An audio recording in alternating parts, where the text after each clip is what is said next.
before we actually get to the first statement of all is one and one is all, there's actually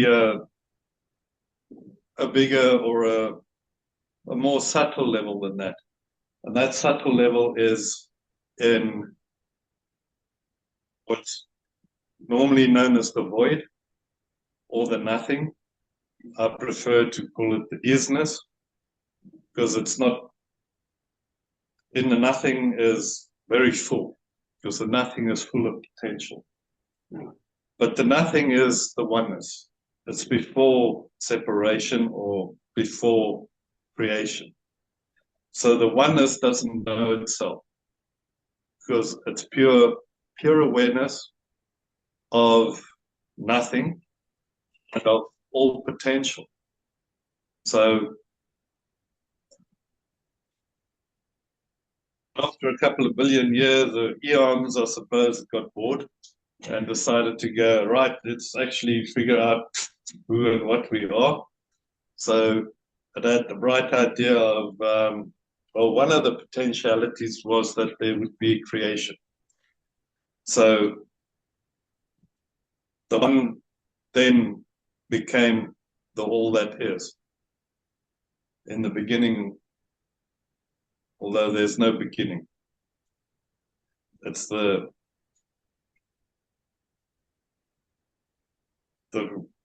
eternal moment of now. But the creation was created, and everything in existence became alive and conscious on very different levels. So that is the one, from that level where we can speak as all is one and one is all.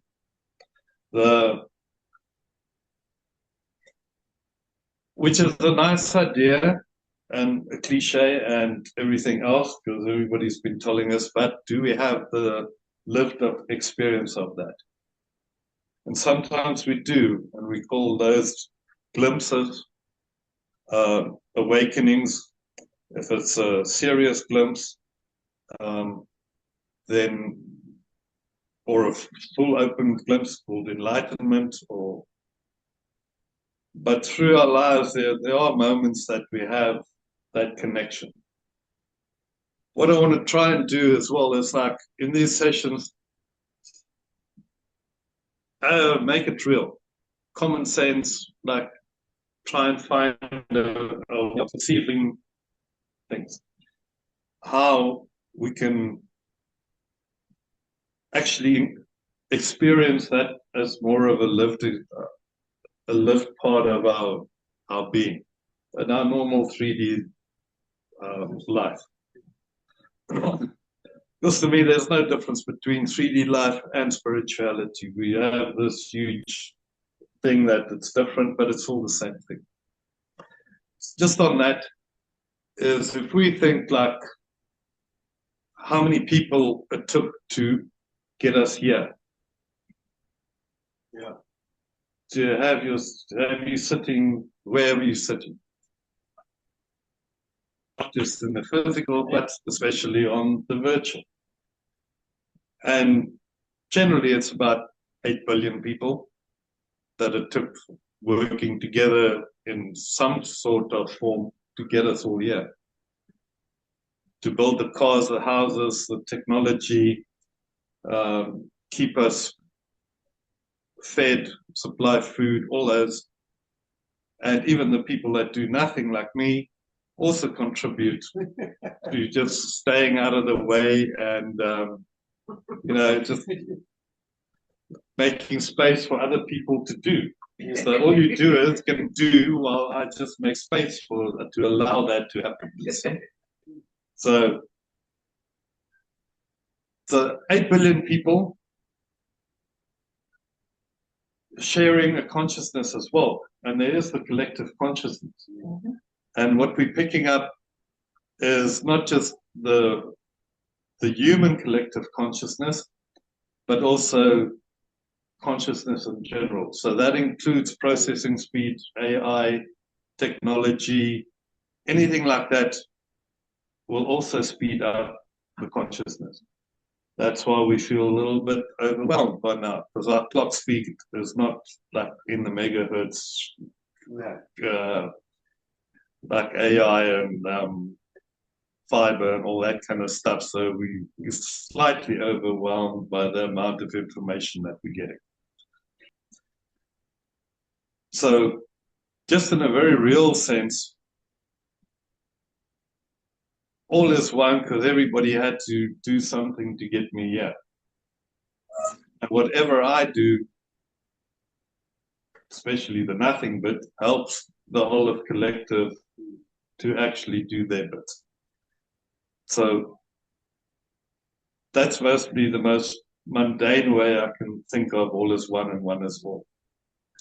But there's definitely the moments of deeper connection, the felt, the knowing. Moments of knowing, not the experience of it. Because we look at the experiences and we actually chase the experience, but it's not in the experience that where things happen. It's in the knowing. Yeah. And the knowing is a remembering. There's nothing new. There's nothing new. I can say, yeah, definitely nothing new from my side. So it's just a remembering. So it's what do we choose to remember? And what keeps us from remembering? But we'll cover that a little bit later. The next statement, I am.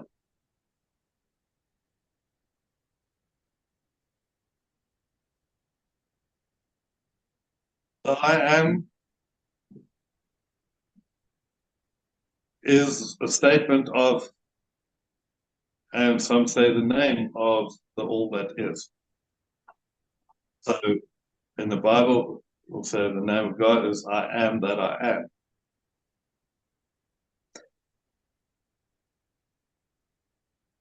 And if we understand that all that is all that is, there's nothing outside the all that is. By definition, you can't be something that's not all that is.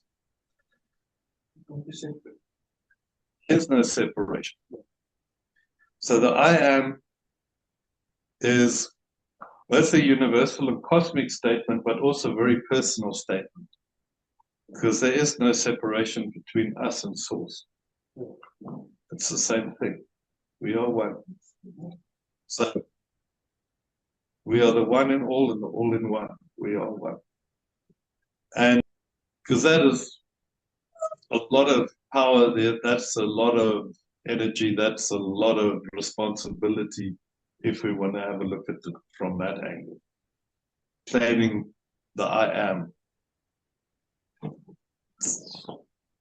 So in the I amness,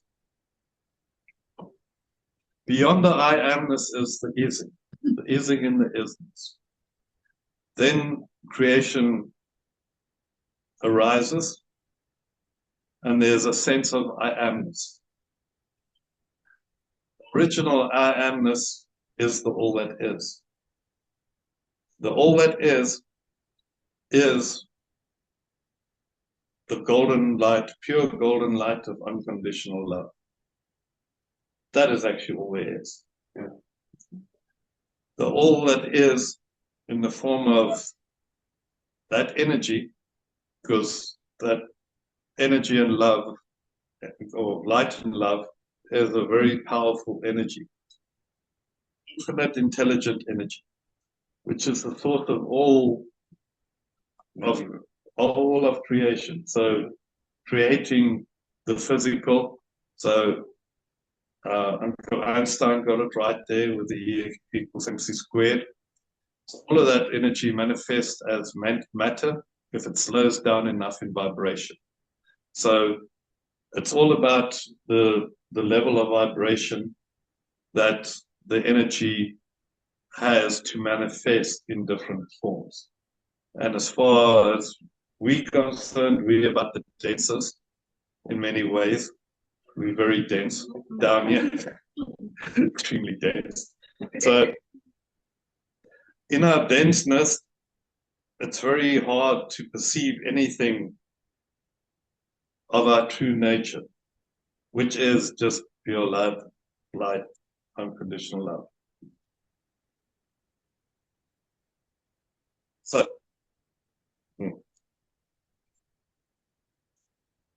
how do we even begin to approach that as a truth for ourselves? And once again, I'm just trying to approach it from a normal, everyday, common sense kind of way.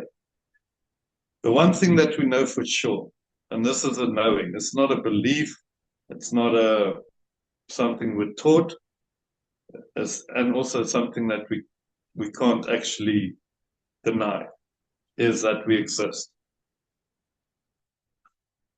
Our level of existence might be different in in our awareness and our consciousness, but as far as the fact that I exist, I can't really argue with this.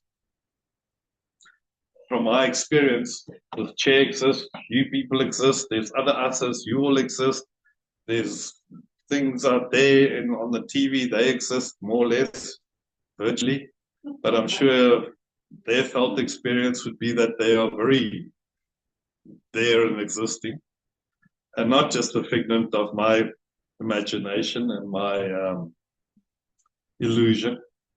Although all of this is an illusion, but a nicer, very real one down here.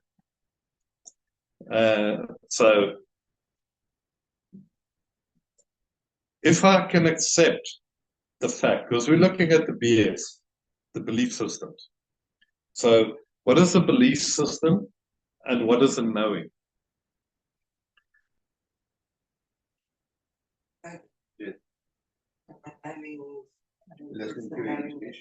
A knowing is a knowing. Yeah. Belief systems is bullshit that we are fed. Yeah. So that's exactly what it is. On the belief systems is either external or internal ideas, concepts, rules that we claim to be claim for ourselves and that we actually live by, like zombies. The knowing is just the knowing. It's that journey inside. That's what you get when you've done the work to go inside. Is knowing, is the connection with source, and all that is, and all that is, and all that knowledge that comes with it, The one thing that we can be sure of is that we exist. What comes with that is a very core belief for many of us, mainly for myself, I'll speak for myself, is that there's something wrong, that I'm separated, that I'm not worthy, that I'm not good enough, that I should do better. But you just add the list. So it's like there's from that awareness of that first moment of the isness becoming something, becoming creation. And that part of that creation becoming aware of themselves as a separate entity. And they look at all of the rest of creation as like, damn, look at all of this stuff. I'm worthless. Well, not quite the first thing you think of, but it's first thing is like, there's an I am. Okay, then the next question is, what am I? Why am I? Who am I? Why am I here? What's the meaning? Why do I exist? So, who, what, where, how questions is the second thing that comes up after the awareness of I am. So the statement, I exist and therefore I must be a unique and vital part of all of existence. We are part of source, but we are also an essential part to all of creation. Because if existence as a whole, if the tiniest little bit of it is missing, then it's not the full existence in it. In creation, if something disappears out of creation, then creation is not whole and full anymore. And I normally use the idea of a pixel on a screen.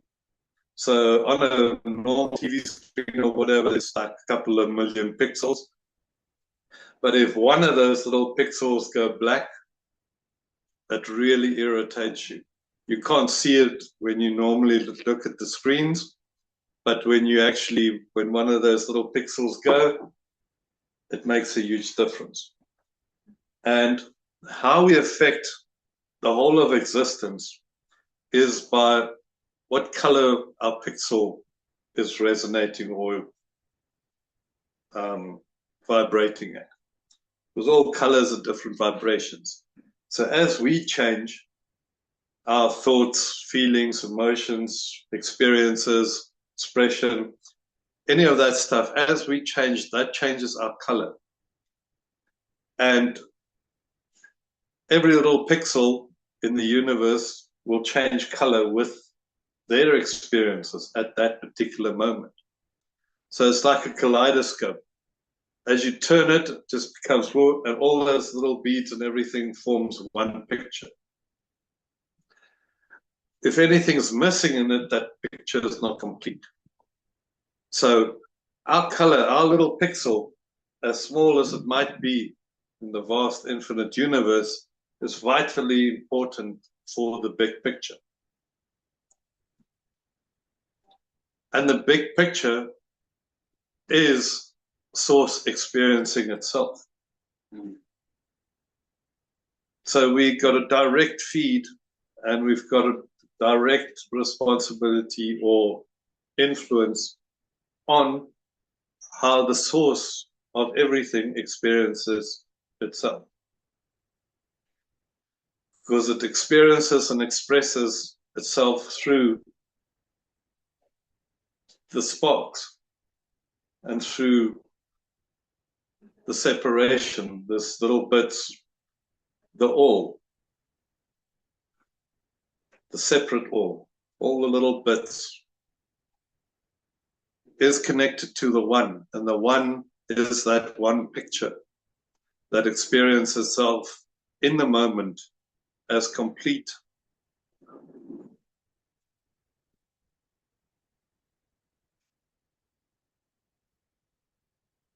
Complete in the most expanded way and most self-aware way possible. And we all form a vital part of that picture.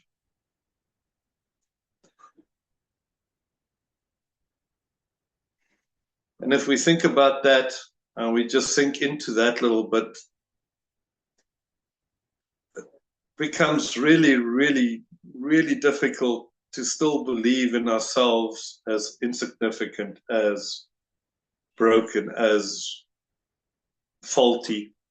Because what we're telling existence, creation, source, God, is that it's wrong, that they made a mistake. Everything else is perfect and great. Well, not perfect. Perfectly imperfect. And that's where we also get it wrong, because we equate source as perfection. But perfection is in the imperfection. So if we look at nature, we don't say like, oh, that leaf is wrong because it's like, it's got a little blemish or like that little, it's not exactly round or that little, no. It's those little differences, those imperfections in every leaf that makes it unique. And it's our imperfections and blemishes and weirdness and slightly madness sometimes, but our way that we perceive and experience it is not the same, because oneness and sameness is not the same thing. Because we're all one doesn't mean that we're all the same. All have the same experience. All the same experience. None of us can have the same experience. It's impossible. We all exist, but I can't experience your existence. I can experience your existence, because your way of existing and experiencing creation as the part of creation and expressing yourself in creation is unique. And that is a big one, because there's a belief system there. What's more dangerous than obvious negative belief systems that we can overcome is the lofty ideals, the lofty belief systems of what it means to be enlightened, to be spiritual, to be whatever, to be a child of God, or whatever your reference point is, because we want to see that as perfection. And the perfection is in the imperfection. Back to the pixel.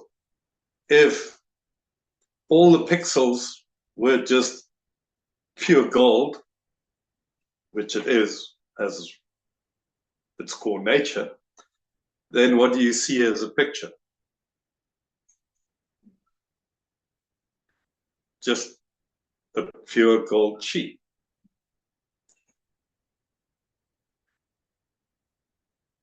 Great, perfect. For how long? Till we get bored. One day. Yeah, because then, well, if everything's pure gold, then what is not? What's going to make the picture? So you need the browns and grays and blacks and all kinds of stuff to actually build that picture for source to experience itself as source, as the everything. So you need the imperfection. So as soon as there's creation, there's duality. We perceive duality as good or bad, good and evil, but it's not. It's all on the same spectrum between unconditional love and unconditional fear from where we see it. So, and we classify those as either good or bad, or good and evil, or something that we want, or positive or negative. The positive and negative is like in a battery. You have to have the positive and negative in a battery for current to flow. It exists in both of those states, exist inside the battery. It's only when you wire it to the outside that there's current flow, that there's movement and energy. So source is both of those. And that's why we talk about unconditional love, because unconditional is unconditional. There is no conditions to unconditional. So if we look at our pendulum that swings from, in our experience, from love to fear,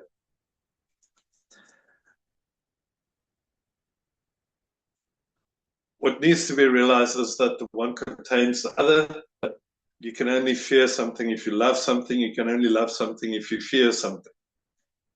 So those will always be interconnected with her. You can only have light when there's dark. Because how do you have light in the light? It's like, or dark in the dark. It's like you have to have the opposites. So an unconditional fear becomes all conditional, because fear retracts. So fear removes itself from the whole, it separates itself, and it contracts. And at the furthest point, it becomes all conditional. So everything is a condition. And if we start looking at our lives, that's kind of how we live. because the weather must be like this. I must stay there. I must do this work. Like if I'm in a relationship, this must happen or that must happen. Or there's conditions everywhere. And all of those conditions are the BS, belief system. So if we follow that line of thinking and everything that we perceive is conditional in 3D, then it means that we're living in fear. And it's up to us to determine how much fear we want to be living in. But by living in fear, it also means that we're expressing our love. Because you can only have all conditional fear if you have unconditional love on top. So we have love as we know it and experience it on the pendulum. We have conditional fear on the other side of the pendulum. But if you follow it right to the pivot point, that is unconditional. It doesn't matter which way that thing swings, it is always unmovingly in the unconditional part. And the unconditional part allows for all conditional fear. Because it's unconditional. So you can have as many conditions as you want. Doesn't matter. Unconditional love actually doesn't care because it's unconditional. It's up to us to define our lives as, do we want to live in fear or love? And at this stage, I don't think we anywhere near unconditional love, but so that's why I just put love and fear on the pendulum. That love that I'm talking about is not the unconditional big love, because that's everything. So, I exist, therefore I must be a unique and vital part of all existence.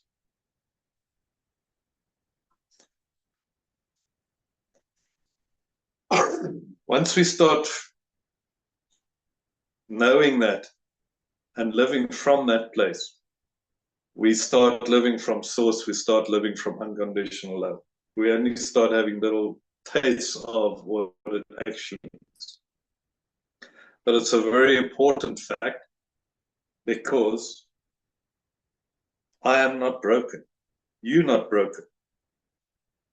When I say I am, it's all of us. It's the oneness. So you are not broken. Never were,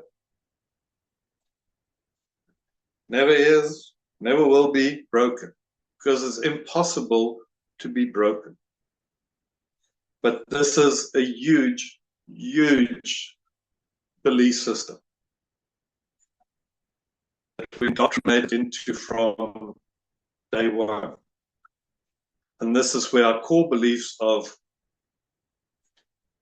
insecurity, insufficiency, self-love, or self-worth, lack of self-worth, fear and loathing, everything stems from that one belief that we are broken and that we need to be healed and that we need to be fixed and that we need to be something that we're not.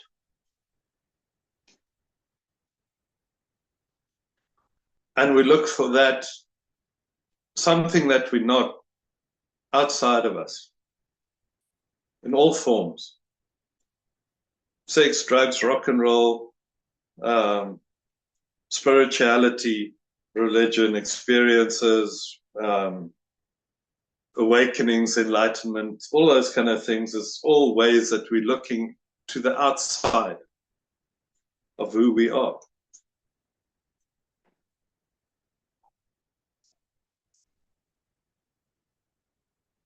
The only way that place that we can find what we're looking for is inside, not outside.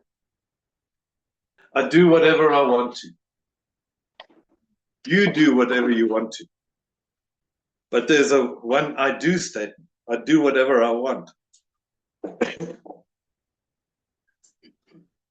And I've been pondering that because for me that's one that that's dangerous. The statement of I do whatever I want. And I was pondering, like, do I change it to I can do everything that I want? Because that's the potential is there. And it's most probably a little bit more true. And it comes across, it just feels a lot gentler. Like I can do anything I want. You can also do really horrible stuff. Yeah, but that is the thing. But that is a program, and that's why I left it as a full statement.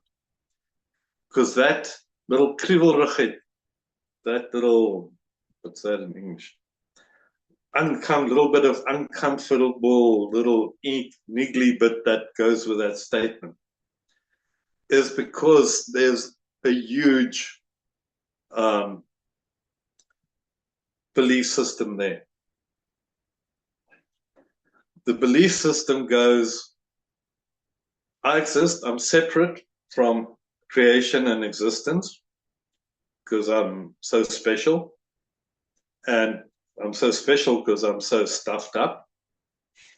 And that's like my claim to fame, because then everybody has to feel sorry for me and I have to do all like this hard work and I have to suffer through life and everything like that because I'm special. But that leads to that statement of I do anything, I do whatever I want. And the immediate thing that we have, because we're fear-based, is that, oh, but then I'm going to rape, kill, pillage, plunder, just take over the world and like screw everything up.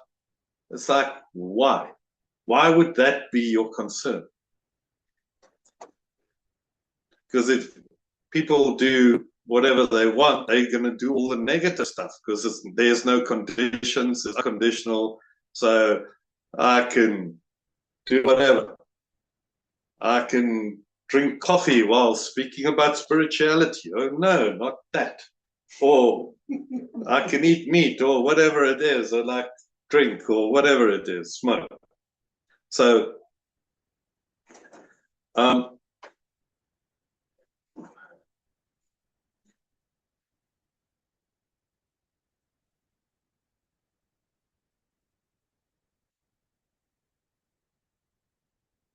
do we really think so little of ourselves?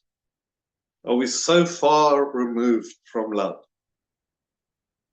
Just normal 3D love, but also unconditional love. That this is our first thought.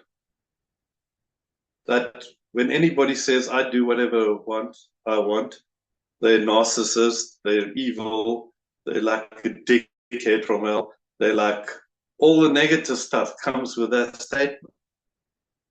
The tone and choice of words have a big role to play. It's the tone and choice of words. But I do whatever I want is exactly what we do. Mm-hmm. In all forms. Mm-hmm. We always do whatever we want. And because everything is a choice. Remember, 4.5 have tos.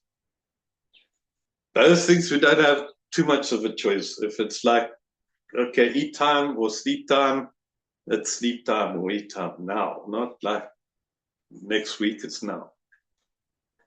Everything else is a choice.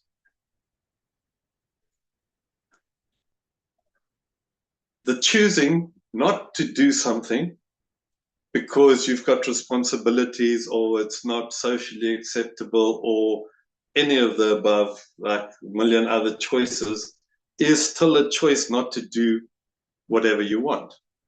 But by choosing to do that not to do that thing, you're still doing whatever you want.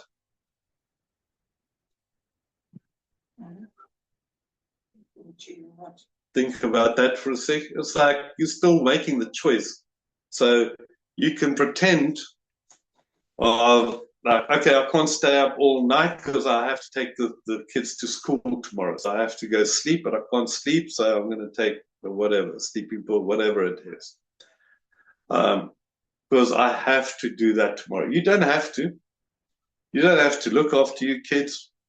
Many people make that choice. You don't have to take them to school. You don't have to do anything like that. It's your choice to do that. And it sounds very harsh, but like if we start looking through the BS and the belief systems and start scratching, it's like how many of those things do we actually do because there's a belief system that we have to do things? So follow on to your question. So the search for the experience. So once you have an awakening experience, that is you want that experience again and again.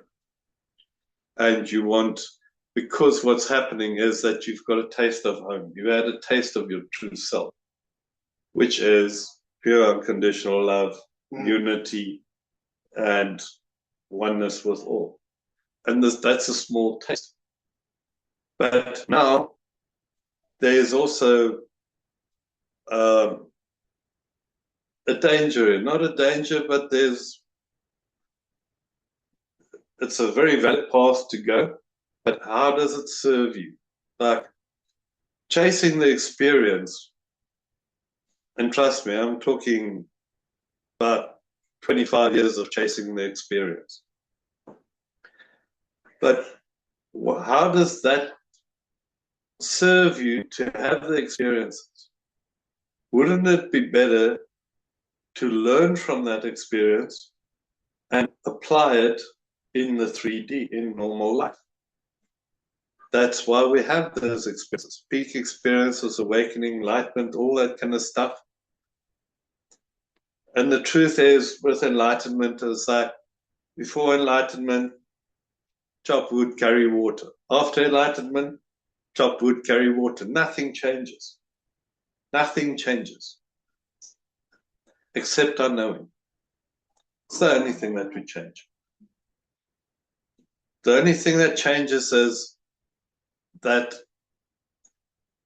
we know, not believe, we know that nothing is broken. We know the perfection of the imperfection. We know our connection to source. And those just become knowings. So any experience, whatever it may be, plant medicine, shrooms, ayahuasca, DMT, meditation, whatever it is, there's 8 billion different ways to get to yourself. There has to be 8 billion different ways to get to yourself because only we can get to ourselves. If it's a choice to follow that road, because it's a permission, it's just like okay, because it's back to that core function of like, I'm dysfunctional, the core belief of I'm dysfunctional, I'm broken, I'm something. So I can just sit here and be part of source and unit and just be pure golden light and unconditional love.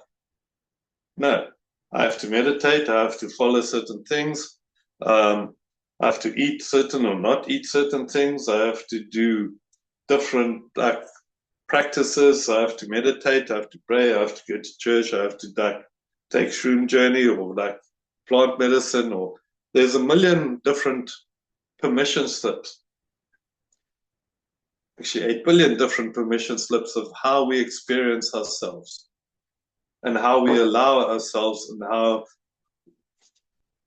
what is our door to go through that back to source and back to that unity.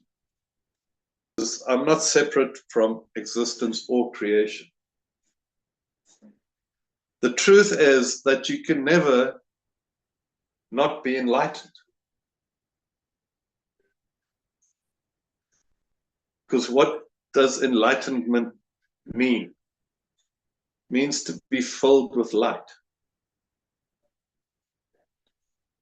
And all enlightenment is the experience of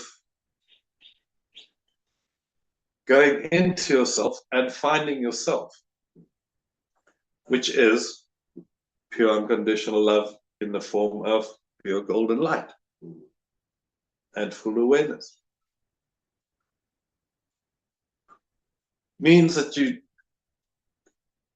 always had it. You will always be that. Cannot not be that. So enlightenment is a lofty ideal that we seek after and want to experience. But when you get there, it's like, but the simple realization is like, oh, I was always enlightened. Okay, nice. Okay, now what? Chop water, carry wood. So, in my opinion, it's not a journey that's going to end. You keep on evolving, you keep on learning more about yourself on your journey. But that is all, because the journey can't end because it's never started. Yeah, it's never ending. Only the now. It's only the now. The now manifests in many different forms. Yes. So the journey is just constant exploration. And we explore the mysteries. Because how do we know that we don't know? Question from last week. It's like, and that's like through imagination and through openness and through following yourself, your inner guidance. Guidance from your higher self, your soul, whatever you want to call it. You follow that guidance. And the question is like, right, how do I do that? Intuition. But how does intuition manifest itself? How do you feel and experience intuition? Synchronicities. Synchronicities, correct. Because that will start happening when you start doing something. And that something is to start listening. To your inner voice. To your heart, your inner voice, your soul. Yeah. How does it speak to us? Through. Let me just go back to this one. Our interests. If something is of interest to us, why? There's a gazillion things that we're not interested in. Why is that one thing of interest? Because passion. It's our passion. Why do we follow our passion? Because it brings us joy. Creativity. And that makes us creative. Correct. And what is creativity? It's curiosity. Yes. So interest, curiosity, passion, joy. All those things, we think of them as emotions or states of being. It's not. It's just our guidance. Oh. So we look to the outside for guidance. And all guidance is valid. So if it's channeling or prayer or plants, psychedelics, medicine, everything there is just the guidance of and reflecting back from what's inside. So as above, so below. As within, so without. So, but we can't stay in the 3D and live in normal 3D life by meditating 24 hours a day or tripping balls like on shrooms or 24 hours a day or whatever. Yeah, like, why not? Yeah, give me that shit, man. Yeah, let's go.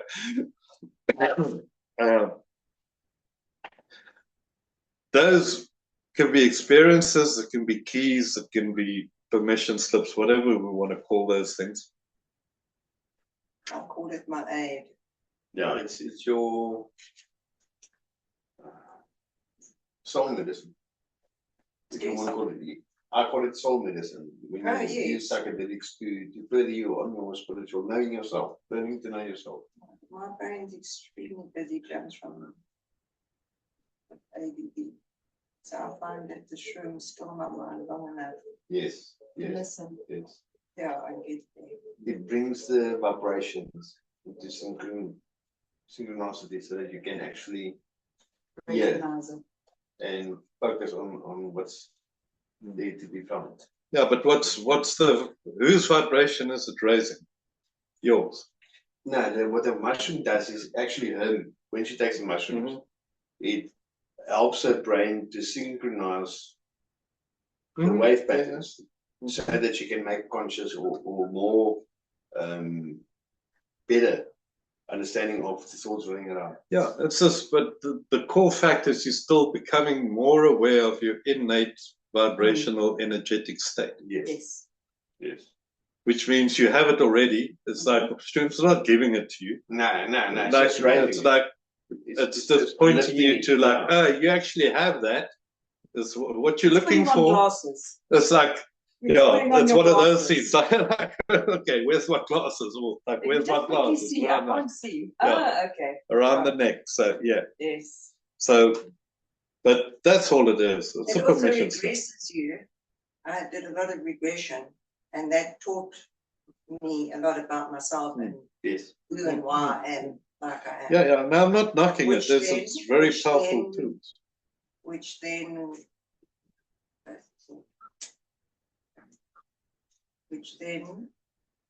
empowers me. Sorry, Gary, I've lost. But that's a tool. Mm. But remember, it's a tool. It's a tool. It's a tool. tool. So And I want to be able to get to a stage where I no longer need that tool. yeah, but that's the whole thing. So the more trips you go, the deeper you meditate. All it's doing is teaching about that state. So it's just teaching you how to drive the bicycle. So so in the beginning when you're learning to drive a bicycle, you need the ferry wheels and all that kind of stuff. But then once you've got the idea of balance, you can go off by yourself. So as a tool, as like ferry wheels, it's cool. Go for it. No problem with that. But just remember that it is ferry wheels that busy training you about yourself. Radio. So going back to this. So how? I followed my interests, curiosity, passion, and joy to the best of my own abilities. Now that's a little important little side note there. Because there's once again lofty ideals. What does it look to be like to be joyful or passionate about something or whatever? It's like we should be like, how should we feel? We should be overflowing and like, yeah, this is what I'm super eager and like we're in there and doing it. And that's not really how it works. It's kind of like, this is okay, this is nice. This is like, yeah, I'll do this one. So it's also just good to be wary of self-judgment on that, because we like to judge ourselves like we're not passionate enough, we're not enjoying life enough, like we're not curious enough. Like, what is enough? Where's the enough? What is enough for you? So, and how do you follow that language of the soul, the higher self, without constantly judging? Because then we're in condition again. Because everything is conditional. I can only be joyful if I'm in this state.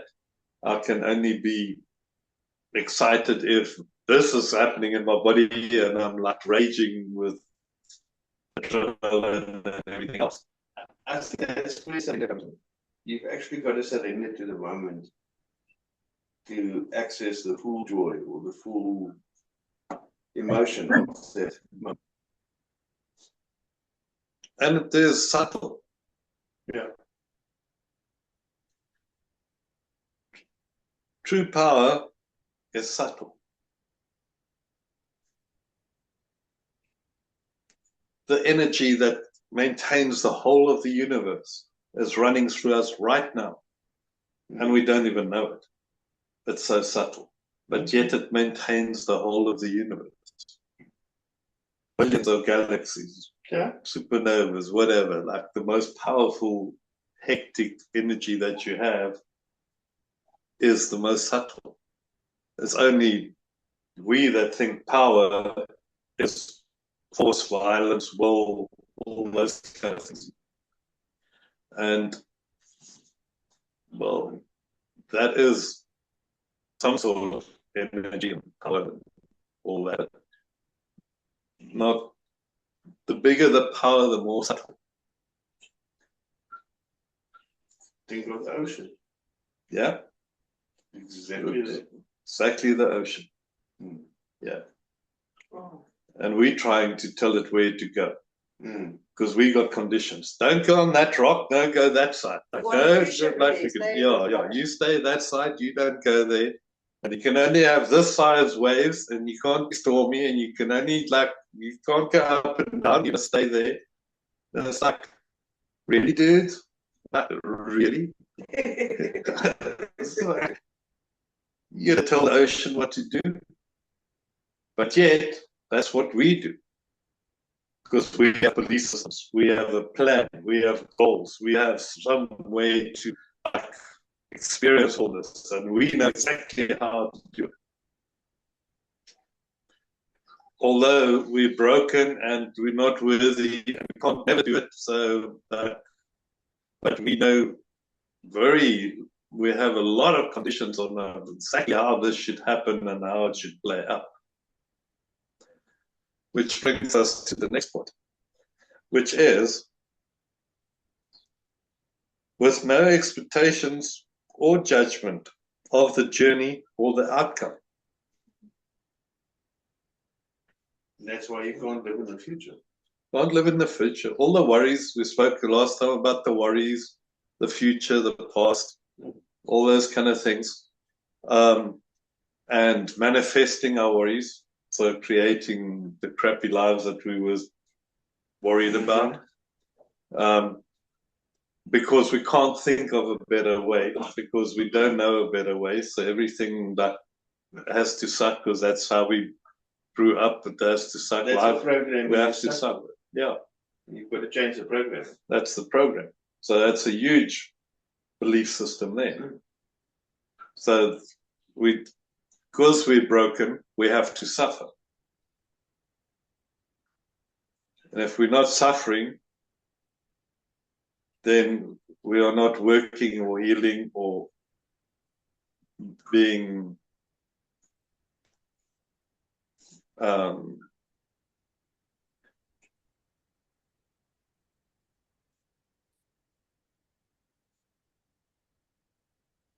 or we're being in humility.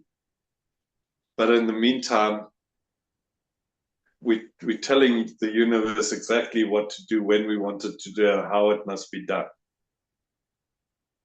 But we want to be humble and not express ourselves as powerful, or not claim.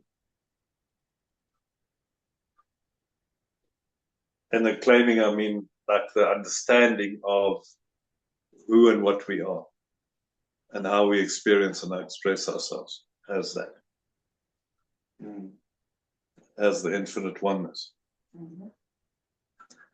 So we'll play small to be able to do whatever we want, because if we play small, we've got excuses on the one hand. On the other hand, we super narcissists, we wanted to go exactly our way. On this date, that must happen with so much money, in this house, with that car, with that partner, blah, blah, blah. And if that doesn't happen, whoa, suffering, big time, huge suffering. Because like the ocean didn't like splash water on that rock. Now it's like end of life. The ocean splashes where it splashes, goes where it goes, and it's subtle. And the tide is very subtle. But try and stop it, not that easy. So, and if we go back to the conditions and the judgments, where does that stem from? Fear. Unconditional fear is full of conditions, judgments of life, the universe, and everything else. So, and once again, it's not to turn this into a lofty ideal, because we're in 3D, we have an ego. Without an ego, you will not survive. So the whole thing about ego death and all that and killing the ego is like, dude, if you're going to kill the ego, you're going to just sit there in a puddle and that's it. Because the ego is our tool to handle 3D, to make choices, to judge. It's our free will. So in the book I wrote, there's a chapter called How Dare We Judge? How dare we judge God? How dare we judge anything? In the ignorance of our arrogance and the arrogance of our ignorance, how dare we judge God, existence, creation? And the answer is we have to. Because how do you experience creation if you can't judge it? You see, judgment is not always a negative thing. It's the same as discrimination. So what is discrimination? Being able to discriminate or see the difference between things. And to discriminate, that means there is a judgment. So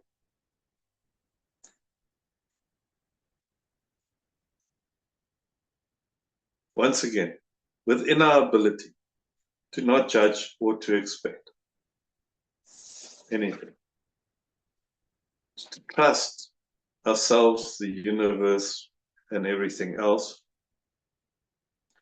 that we are capable and powerful enough and strong enough and pure enough as the source of all things to experience and express ourselves in love.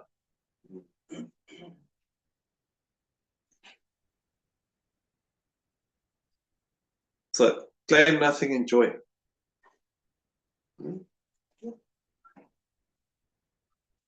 It's in the claiming. Ah, there they're back again. Hello. So just following on to that, on the judgments and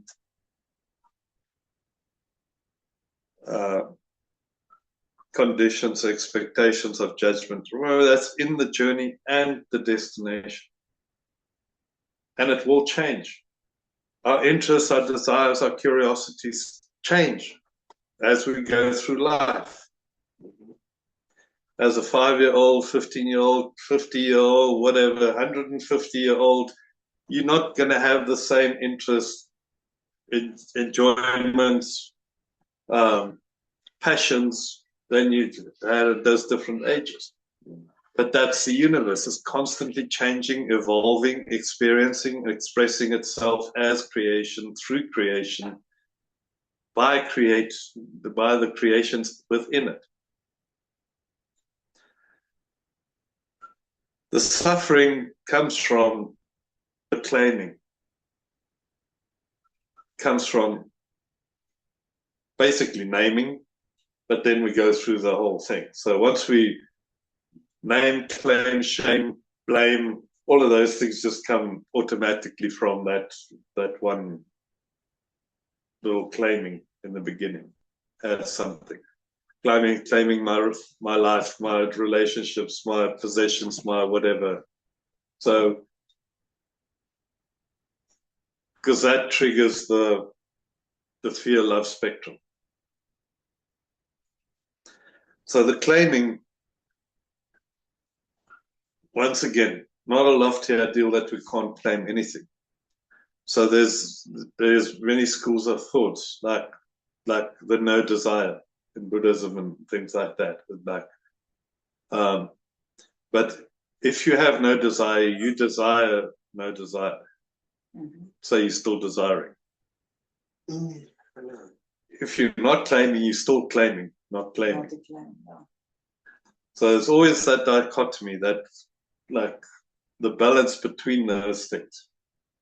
But it's like, and that will depend on our belief systems and where we take those belief systems from the outside or from the inside. Can we listen to our inner self and form our own belief systems, recreate them so they serve us?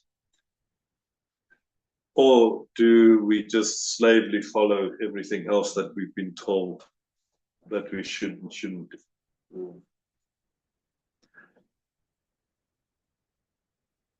So that brings us to the I am is a very, very, very powerful statement of unconditional love.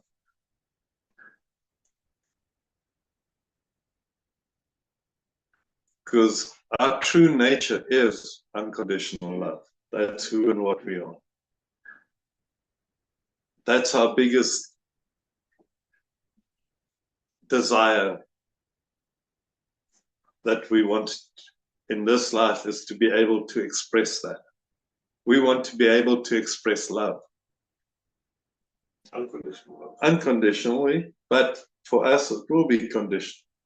Because we judge, we do all that stuff, but within reason. So, like, if we can get to a stage where it's just pure flow and unconditional, but that's a reasonably high level. Not impossible, but only 1 or 2 people will. So, like, a couple of 100 people have reached that level of mastery.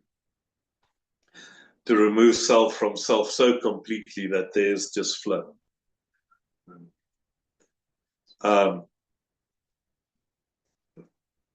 And if that is your passion and your interest and your curiosity to go down that road of like, how can I express myself more? How can I open myself to be unconditional? Then that is that's part of your soul journey that you take. But it doesn't mean that's for everybody. Yeah, and it doesn't mean that you write more right than anybody else that wants to make money and build companies or whatever. It doesn't mean that you're any better or expressing yourself more than they do. If they're doing it because that is their passion, interest, curiosity, joy, great. If it's not, if they're suffering through it and they're doing it because of a program that you believe that if you don't have money, you're going to suffer or die, but then having to balance that with the belief that money is the root of all evil and having that confliction in us. And it's all those kind of belief systems that we have to deal with and have to redefine for ourselves.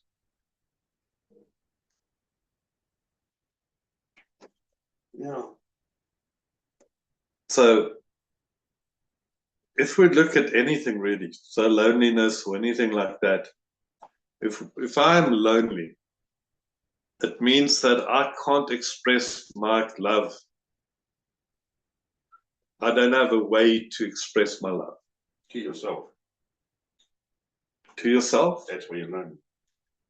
But we always perceive it as to the outside. Yeah. You're mirroring. So I don't have a partner, I don't have this, I don't have a family, I don't have this, my kids are outside, I'm lonely.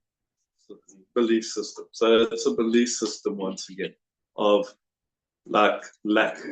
You can't be whole without adding something to To it, yes. But it's not, if you look at the loneliness, we feel it as like the ultimate separation, because you only feel lonely if you really believe that you're separate from all things. Yeah. But if you look at it that is my desire, or my wanting to express my true self, which is loving. So it's not that I don't have anybody else. It's not that I'm putting a condition on my loving. In not loving the dog, the nature, the whatever, because you cannot be lonely in creation. You are surrounded by all of creation. How can you be lonely in creation? But we take a small little thing of my partner or whatever, that I'm lonely without a partner because I don't have somebody to love. Well, like, you got like a gazillion other things to love. Why like really get depressed about one thing? Love your gardening, love your time, love yourself. That's where it starts. Yeah. It's But like, isn't it part of God's plan that we have a partner? Is that not where the half of procreate comes from? no, No. that all of that is because what is love? Love is union. Okay, so going back to source, being one with source, that is what you're actually looking for. And we're looking for godly love, put it this one, source love in another person. And then we're very disappointed because they're not God.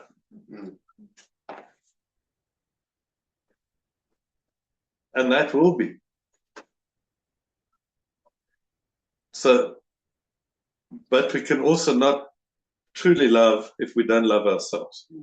That's with. So we're looking for somebody to fulfill us. Yes. The half a cup, do you fulfill me? The whole little like thing. It's like, no, it doesn't work that way. If you don't love yourself, how can you love somebody else? So, but then we have to go through all of that digging to find out why we don't love ourselves, and we don't love ourselves because of all the BS. Belief systems galore that tells us that we're separate, that we're broken, that we're not worthy, blah, blah, blah, blah, blah. So, from personal experiences as a child. A lot of your beliefs are formed by your experiences from a very small age. Yeah. And you've got to go back and repair all of that damage. That is what I was saying was happening on my trip. It was taking me back to all. I could smell the mud I was playing on. Yes. I could hear the trickle of the water in the valley. And not just in this lifetime, you do that regression therapy in past lives as well. Yeah, past lives. Because past lives actually influence this life energetically. Yeah, but not only that, it's also all the ancestors, your whole genetic line. Yeah. But remember, it's all happening at the moment. Yeah. So all your us's, Yes. your present Right, lives is now currently. past life, your future lives, all of those things. So like you dealing with your crap that you're still gonna make like in 2,000 years time. Yeah. So that you also have to deal with that as well. All things So- are currently right now. Yeah. So like how long do you want to dig? Because we're gonna be digging, but that's what we're here for. We dig. Again, it's not a destination. You keep on working through these layers of emotions and programming. Yeah. That's why And keep on releasing all those negative experiences. Yeah. That's why you got an infinity to do it. Yep. Because there's a lot of work, a lot of Lot of digging to go through all of that stuff.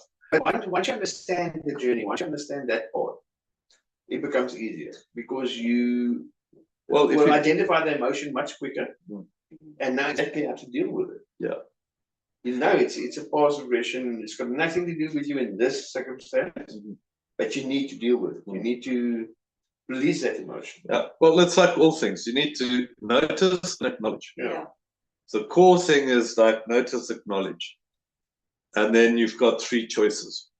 You can engage with it, you can let it be, or you can let it go. Those are the only choices that we have in life. Yeah. From our infinite amount of choices, those are the three that it boils down to. Yeah. And once you've made those choices, you can just let it flow. Yeah. So Me. notice it.